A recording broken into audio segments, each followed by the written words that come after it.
to another session of construction management. Today, in this session, we are going to learn about quality management, construction quality management. As we know that whatever kind of project we do in terms of construction, we always wanted to have the right quality. So let us look at the contents of the session.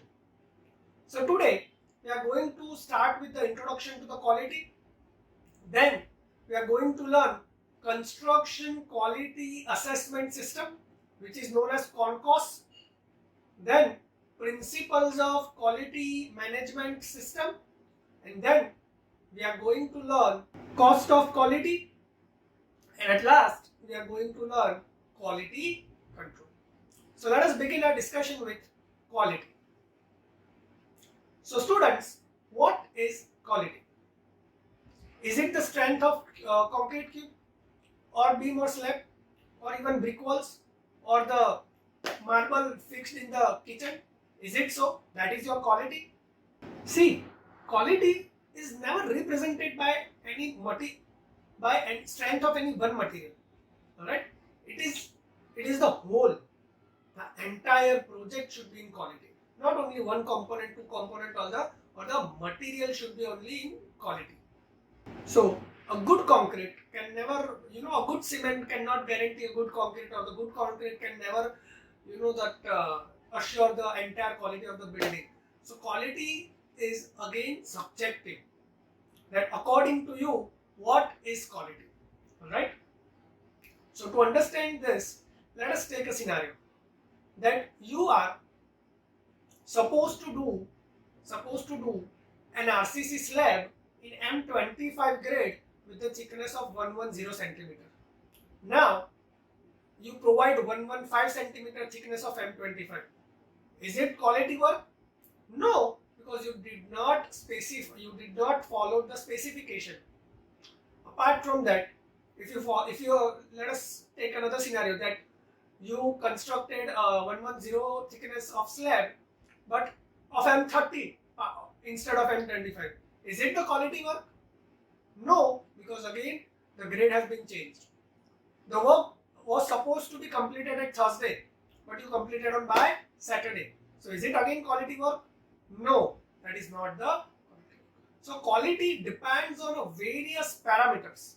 Now let us see the various definitions of the quality.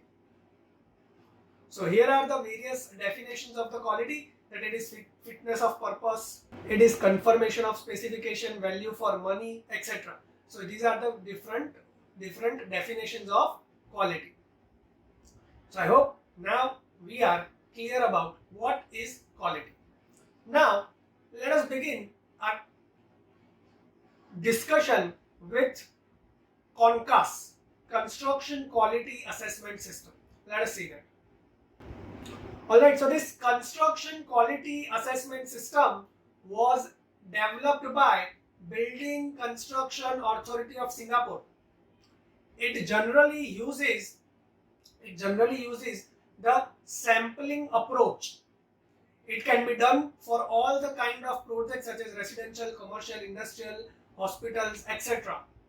And it is compulsory for all the public buildings, while it is being done on the invitation of clients or contractor in the private projects.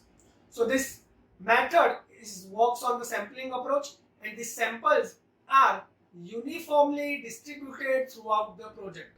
Alright? See, Construction Quality Assessment System, that is an assessment system developed by Building Construction Authority of Singapore, but it is widely accepted by other countries, and it is also used in India as well. So basically what happens in Construction Quality Assessment System is, the system is based on the principle of doing right from the first time. Alright, so in this, when a project is given a score by CONCAS method, it does not consider for the rescoring. Whatever kind of modification or reconstruction happens, but does not rescore has been done. Once a score is given to a project, that is fixed for that project. Now in CONCAS, the entire project is divided into main three components: structural component, architectural component, and mechanical and electrical component. Now the structural component is again further divided into quality of concrete, quality of formwork, steel reinforcement, rebar, NDT, UPV testing, etc. Now architecture is subdivided into floor finishes, finishes of ceiling, roof slab, etc. Mechanical and electrical is again divided into subparts of mechanical fittings, ventilation, HVAC and ventilation, then sanitary and plumbing fittings, etc. So now this entire project is divided into structure, architecture, mechanical and electrical. And weightage is assigned to that. Structure weightage is 25%, architectural 50%, and mechanical and electrical is again 25%. Now again, for that structure, sub-components are concrete, steel, formwork, NDT, UPV testing, rebar. So again, the sub weightage are defined to that components also. Now, when a project is being measured against of this criteria, S and X is recorded against of it. If it maintains the standard, matches the standard specification, then S is recorded. If it is not matching, then X is recorded, and summation of S and X is done. All right. So that is your construction quality assessment system. So the companies who got the high score in the Concurs are tend to have more good reputation in the domestic and international market, and that is applicable in India as well. Even if it is developed by Singapore, but it is accepted by many countries, including India. So that is your Concurs method. Right? Now let us move forward with the principles of quality management system. So here are the principles of the quality management system: leadership, customer focus, involvement of people, process and approach, system approach to management, factual representation and factual approach to the decision making, continuous improvement, and mutually beneficial to the supplier relationship. So these are the various principles of the quality management system. Let us discuss starting from leadership. So the leaders should try to create an environment where people try to follow the objectives of the company, that is the quality, in a collective manner. There should be a leader who creates the environment, who should be able to able to motivate the people or get the work done from the people in quality manner. The next is involvement of people. So organizations must involve all the peoples and utilize their skills and abilities to get the most out of them or get the benefits. Then customer focus. It is intended to focus on the customer's requirement. When we want to achieve the quality, if the customer wants X quality, and if I am providing him X plus Y quality, that is not true. You need to understand the requirement of your customer. That is also part of quality. Alright, so customer focus. Then process and approach. It involves the process for a particular resource to achieve a specific quality. Then system approach to management. See, when we are working in a project, every department working in the quality. If purchase is working in quality, but billing team is not working in quality, or accounting is not quality, so overall quality is not going to. It is an integrated process. There is an entire policy or system should be there in the company so that quality is being achieved. The next is factual approach to decision making. In order to make effective decision, the organization should approach to the factual data or the analysis. See, when we are working on a project, I cannot take decision based on hypothesis, based on assumption, based on guesses. To decide something, I need certain data or certain analysis or conclusive evidence. So that is factual approach. The next is continuous improvement. So organizations must improve their continuous basis. Say students, if my company is running from 2010, then what quality I was achieving in 2010 may not be the same in 2021. I should be improving constantly. Now, living in 2021, I see in the market that I still follow the quality standards of 2010. then my market reputation will be low. So continuous improvement. And the last is mutual beneficial to the supplier relationship. So organization must establish the mutual relationship, the beneficial relationship with the users. See here, we are not talking about the material supplier and the contractor. See, if I am a builder and you are the user, then I am a supplier to you. Alright, so mutual beneficial to the supplier relationship. So these are the principles of the quality management system. So I hope we are clear up to this point. Now let us look at the cost of quality. So the cost of quality has the greatest importance in our industry, and the cost of quality is broken down into major two aspects: quality control cost and failure cost. Now quality control cost is divided into two parts: prevention cost, appraisal cost, while the failure cost has two types: internal failure cost and external failure cost. So the first is prevention cost. That means the cost or the expenses occurred to prevent from defect. For a component, we are what steps we are taking to achieve the quality. There are the prevention steps such as good quality of formwork, preparation of scaffolding. So these are the steps which we take in order to prevent the hazardous. So that is your quality work. So prevention cost.